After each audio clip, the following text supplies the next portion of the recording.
What is going on, guys? It is your boy Cash, and I am here today to talk about the current state of the game, in my opinion. I don't know what I'm actually going to title the video, but we can't ignore what is going on in the game currently. The biggest, craziest thing is this thing right here, the Daughter of Dragons, Arena Advent. Now, the thing that is concerning so many people with, and concerning so many players with, is the fact that this dungeon seems damn near impossible without spending any money. Now, before most of these other dungeons, I would always say, like, you know, there's a way to get around it. You don't need to spend money.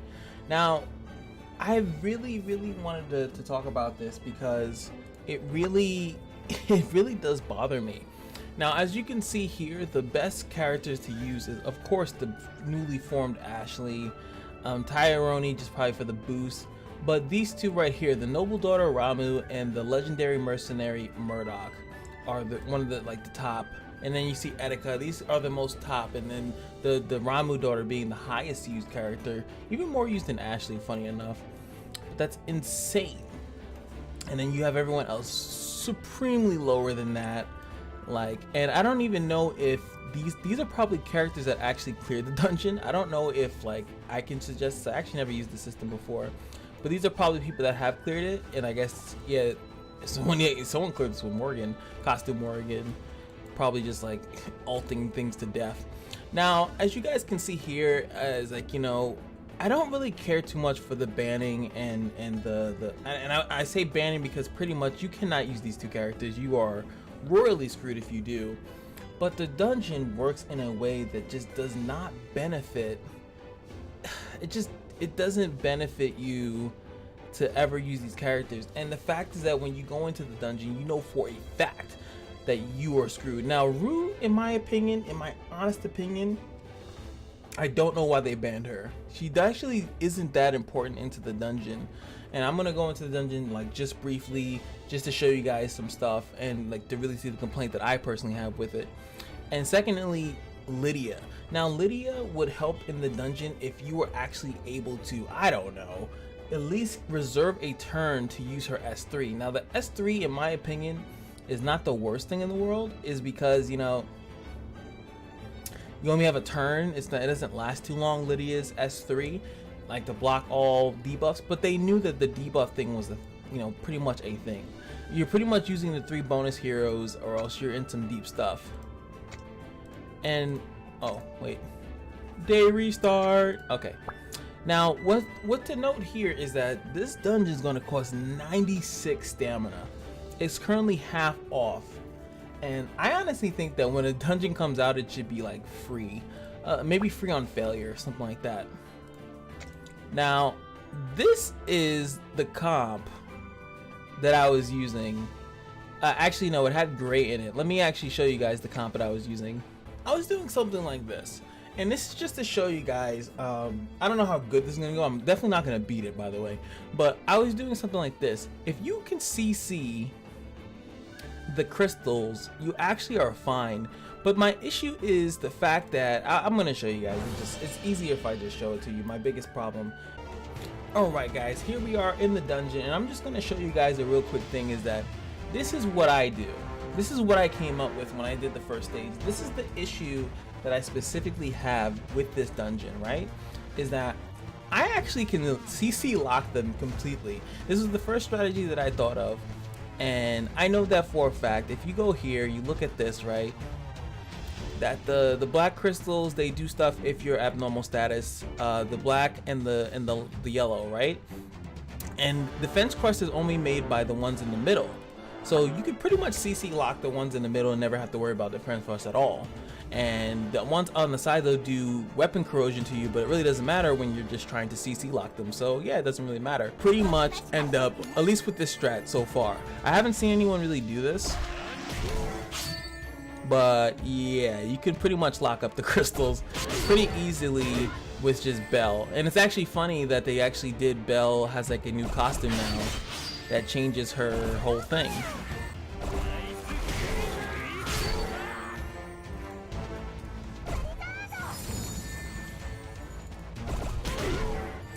Look at that. Like, what? What? What? What? It's a freebie, kid. Heal up whoever needs to be healed. You also probably want to kill the green crystal last because it like full heals them. So just be mindful of that. Pretty much this is freebie. Now this is, you know, I don't have any special skins or any of that nonsense. I am borrowing the Ashley, right? I really don't care about the Ashley. The Ashley's not technically too much important. But as you can see here, very easy to do this. This is not like amazingly hard to do. This is very easy phase. All my characters are full health. There's no anything. The problem where it comes is the second stage. Now, my issue is that the second stage, and I definitely won't get to the third because I think what I would actually need to get into the third is a very, very, very, very, very strong Ashley to get into the third phase. Now, what I'm trying to say here is that you can prevent the defense crush by not, you know, like not allowing these guys to really do anything. By locking them up, you know, that's kind of intended. You can tell that that's somewhat intended, that you don't want them to do anything because you can just lock them up. Oh, I'm frozen. But once you introduce the defense crush into the formula, it starts to become ridiculous. Look at this. This crystal's almost dead. This one is I left it alone because I didn't want to reset the freeze on it. Alright, so all the crystals are dead, all my characters are full health. So, you would say at this point, I would say that I did a pretty good job. And there it is. Didn't really matter, because now she unlocks the Fence Crush. Now, I probably won't be able to show it to you guys here. If I can, I can. But she actually can put Defense Crush on characters regardless of burns. She can actually just she just puts it on you. And that is a major issue. It is very frustrating because why? Why is it frustrating? Because she has composure. So you have 14 turns to dwindle her down. And if you cannot do that, you just end up losing because she has auto defense crushing and she has multi-striking, she's counter-attacking. She's pretty much doing everything in her God's will to completely destroy you, and there's nothing you can do about it. Now I'm wasting turns here defending to get these things off, and of course she's a boss, so now I can't CC them up. So I just have a huge problem with that, and I know I'm gonna die. I'm not sitting here with some type of fantasy that I'm all of a sudden gonna be able to beat this just because I'm recording. I don't go to the dungeon for a specific reason.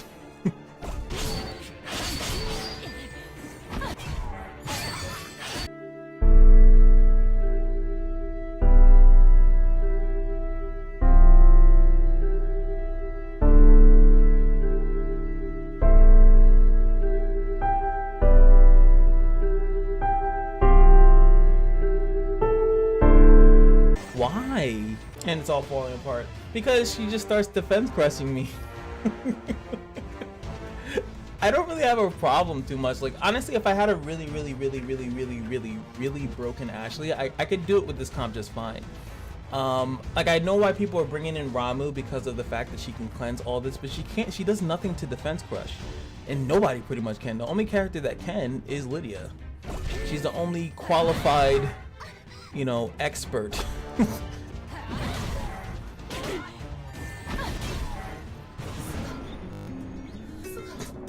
The def lagged my entire thing, but that's just the problem. And then number two, I've said this before, and I'll keep saying it again. This should not be here.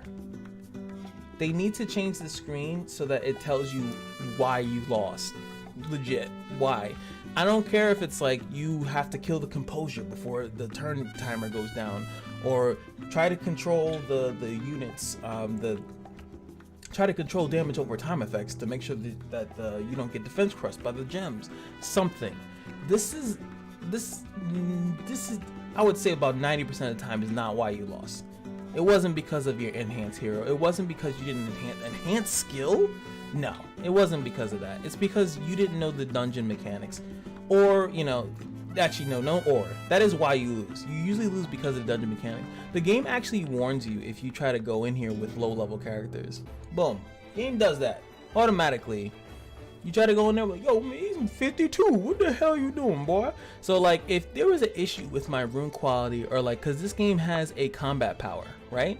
So if there's an issue with my combat power, then they should say that from the jump. Don't bring it up after I happen to lose and then suggest stuff that's really not helpful. It's not helpful at all. It's actually really bad because they say that pretty much every time you lose everywhere. Oh, you didn't beat that? Must have been you need to enhance your hero. Like, no.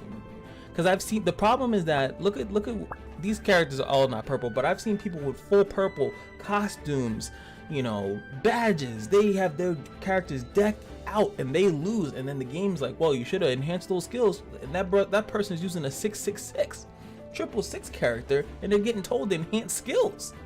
Like, what? But that's all I'm going to talk about this dungeon. You know, but I do think that, I don't know if they need to tone the dungeon down, but I think that they need to eliminate defense crush. They need to eliminate it from the entirety of the game.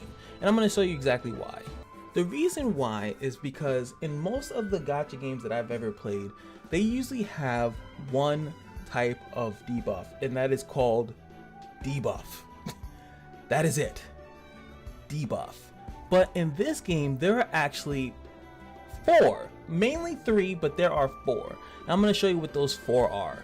See, now you have the abnormal status, which is a common one, and you can block that with like Able and Rue. You can block that pretty easily. Then you have damage over time. This one is kind of hard to get around, and it's, you know, really difficult to kind of cleanse it, but it is cleansed with the same stuff that abnormal status is to cleanse with. Bleed is kind of I almost want to give it its own little different thing, because this one cannot be removed. It's a damage over time that cannot be removed for whatever reason. And as we also know, they also have Ebb and Wound, another one. Damage over time can't be removed. Then they have ones that are like Weapon Corrosion, Brand, Elemental Disadvantage Increase. These are not really blockable. They're not abnormal statuses. They are not damage over time, so they're not really swept up. They're only swept up when you have a move that says removes all debuffs. Then these debuffs will get taken out.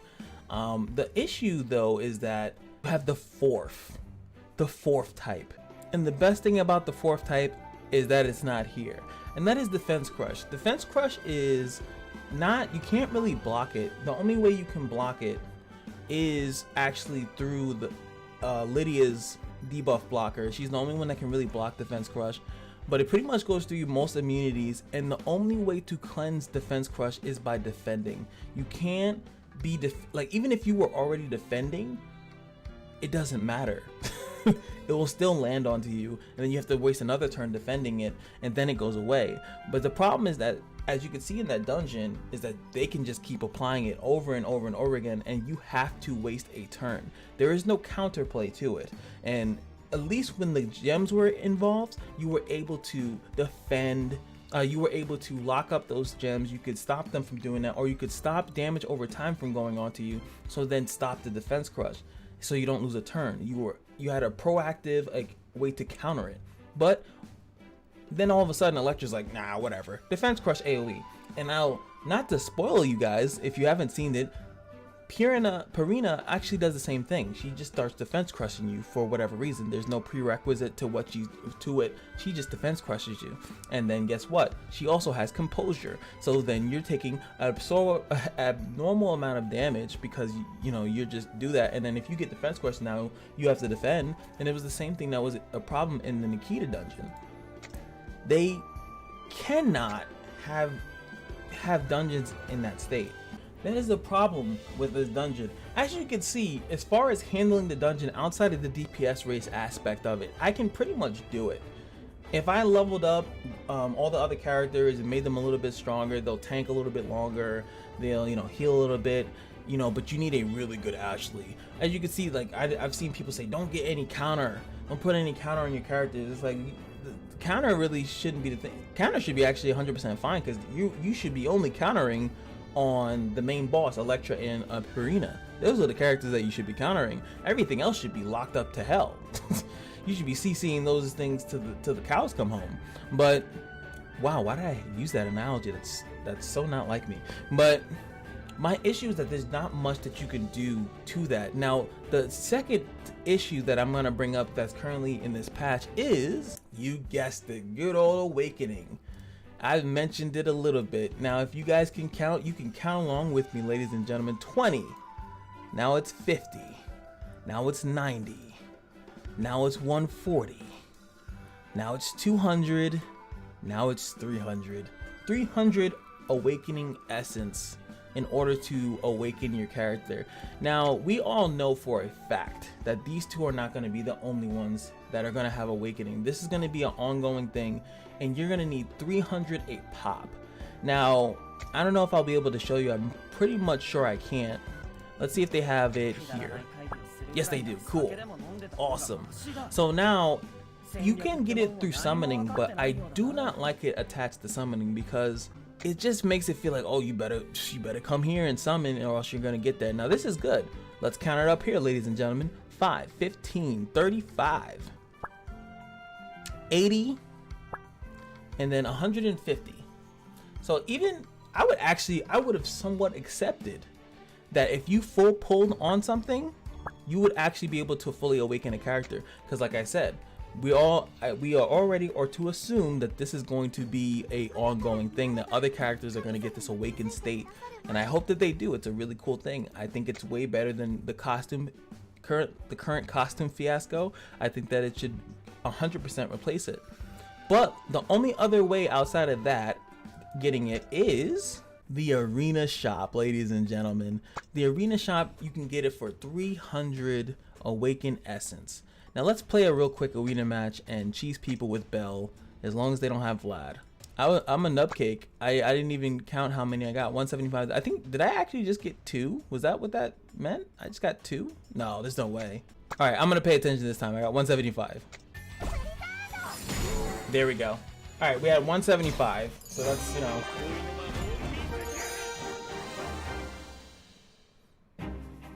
So like, do I go to 179 because of the arena bonus? No, you have to get something for like winning in general, right? Am I like, sorry, I'm like losing my mind.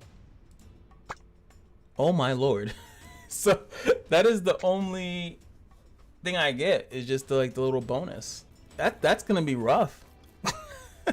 I'm pretty sure I'm missing out on something, but okay, I don't want to waste too much time on it. But my point is that you need 300 within a week, which is a lot of arena fights, regardless of if there's some type of bonus that I'm missing out on. Feel free to let me know what I'm missing out on. But at the same time, that's a lot, man. That is definitely a lot to when you really think about it, just to get 20, and you're gonna need 300. So if you're not summoning, because let's say you're saving up for something, and we all know that the only other way besides the arena shop and summoning is the 4-star advents, and I do think you can get it from here. I have not checked here, to be honest with you. You can look at the available rewards, and you will see boom, it's here for for this. Of course, I mean, it better be for the Dungeons of Dragons, Jesus, the Daughter of the Dragons. It's also here for the 4-star advents. You're gonna see them all in the 4-star advents as well, but they are a random drop. You are not guaranteed to get these all the time. And of course, now I was thinking like, okay, that's not the worst thing in the world, but at least I can farm my 3 stars and I'll be able to, you know, get a lot of chances to do this. But no, they are not in the 3-star advents. So the only way you can get these awakening stones outside of spamming arena, and if you don't like arena, well then tough shit. You now have to go play arena and do these, which is like 6 chances, you know, and you know, because depending on if you're using your dungeon tickets for this, I don't know if it's gonna be like 9 chances, like here, like 3, 3, 3, 9 chances, and then yes, if you want to refresh or anything like that. That's still little. 9 chances for, and you need 300. Like, I don't know, man. That just seems really low. I do think that they need to bring that up. I think it should be a guaranteed drop, just like how Advent Essence is a guaranteed drop. Especially, like I said, they're planning to add more awakened heroes. It's clear. It's like, that's not like information that I have secretly hidden behind me, or else I obviously wouldn't be able to put in a video like that without their approval.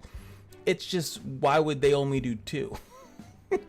And it says hero awakening list. Like there's there's obviously going to be more of them. It would amaze me greatly if these are the only 2 that they plan to do. Now also they had something called the Demian Training, which I can't show you guys obviously because I did it already. That was good too. It gave you a lot of awakening essence, but once it's done, it's done. I actually think I can check it here, right? Yes. Oh no, I can't. It's not here. It was here. You guys know I'm not losing my mind. It was like right here in the bottom right, which was cool because it gave you something, but it was a one-time thing, and I thought it was going to be like a weekly kind of thing, but no, it was not. So that just kind of threw me for a loop as well, because now it really has me thinking like, what am I like? What's going on here? Like, you know, I just don't like when unit progression is locked behind something like that. I mean, to be fair, it's not really locked, but I don't feel like it should be like arena or nothing. I think the advent dungeons are a good enough challenge and should be considered as a frequent resource. The same way that you can get some from here, you should be able to get some from advents, doing your advents daily, or if they want to make it some other resource and then it's the same thing like weekly, then you go up to like 20 or 40 a week from doing arena and advent, or 50 a week, you know, then 6 weeks you get that sounds terrible. I think it should be somewhat in the time frame of a month without summoning. It should be, you can get 300 awakened essence within a month by doing arena and advents, just not with summoning. I don't think that summon should be considered, because you should summon when you want to summon. It should not be, I need to summon because I need to awaken my character. Like, no, I think that that's a horrible sentiment, and I don't think that they should force that upon people, because people already feel the pressure of summoning, and adding another reason to it I don't think is a good idea. Of course, they keep adding costumes to the game, and we all know I'm not a fan of that. You know, I went to the wrong thing. Now Belle has a costume, and it sucks because now I was showcasing Belle, and you know that was my strat beforehand. Just the fact that she can lock things up, and the costumes have become less and less intrusive. If I'm going to be honest, they become less and less game changing. They give these characters like a little tweak to make them not a lot better, but a little better. But there's still $20 costumes that you can get in the game that does make a character better than what they are. But I just really wish that they were all just kind of something like this. 200 crystals, all of them were. And if they want to do something like this, I think this should have been the awakening system. This could have been a great awakening Belle thing. This could have been a great awakening. She awakens into a secret agent. It would have been great. And then of course, like I said, that they could have just made the $20. They could have just made that a pack like these. $20, and then you get 300 awakening, and then boom, everyone would have been fine with that. If they had the awakening heroes up their sleeve this entire time, they could have made these skins, made them all awakening. The costume badge thing could have just been thrown out the window, because when you look at the hero awakening, look at this stuff. It's the same thing as like the badges, just that they're guaranteed. And they would have had everybody on their side, man. They really would have. And like the fact that it actually hurts my soul that they had this, or I don't know, maybe they thought of it afterwards, but they had this, and instead of doing this, they did the costume system, when they could have just did this and monetized the resources. So if you wanted to get, like if I wanted to get Demian maxed out, I pay $20, or I farm Advent or Arena. I think that would have been fine. Now, I don't want packs in the game at all, or in any game for that matter, but I think it would have been fine. Let me know in the comments if you would have preferred that. If I'm like, I don't know what I'm talking about. Cash, shut up. I don't ever want to hear you talk or give your opinion about anything. But let me know if you guys would have preferred that. I think that would have been fine. And you know, hindsight 2020, right? But these transform the characters. This looks like this is not Demian anymore. This is a new guy. This is well, this kind of looks the same, but you know, this is Ashley. I mean, you know, and they could have awakened into other things. And if you guys were thinking like, oh, what about multiple skins? Well, how, you know, like they could have did the same way. Like here, Cynthia is a great example. Okay, I have the other costumes, right? So she has the spooky witch one that gives her different costume effects, which you can switch on and off, just like you can do the other one. then you choose between that Cynthia or you choose between the other Cynthia, and those are two different things that you go to awaken on, because you would just be awakening like crazy because it's a standard thing in the game. Why would that be that bad? Do you want the feisty prefect, I guess prefect one that has a different, maybe a different S3, a different S2 that does different things, or do you want the slime fighter who has a broken S1 and you just choose which one you want to work towards? Why is that not? Okay, I'm getting heated. Let me know what you guys think in the comment section below. Also, I'm gonna post this on Reddit, so you guys can post up in there too. I'll be in both YouTube and Reddit. Let me know what you guys think. Those are the only two problems that I really have with what this patch came out with. So yeah, that's it. Okay, I'm done ranting. Sorry. Okay, for real. Peace.